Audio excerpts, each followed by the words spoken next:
ఏపీకి భారీ వర్ష సూచన. బంగాళాఖాతంలో ఏర్పడిన అల్పపీడనం బలపడింది. శ్రీలంక తీరంలో నైరుతి బంగాళాఖాతంలో స్థిరంగా కొనసాగుతోంది.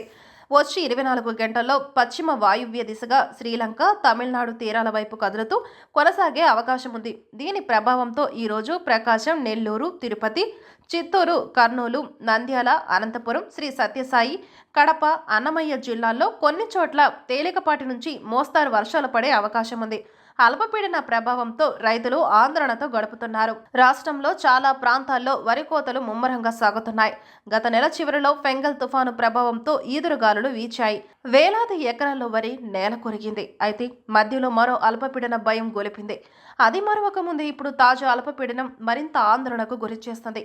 రాష్ట్ర వ్యాప్తంగా ధాన్యం కొనుగోళ్లను వేగవంతం చేయాలని ప్రభుత్వం భావిస్తోంది.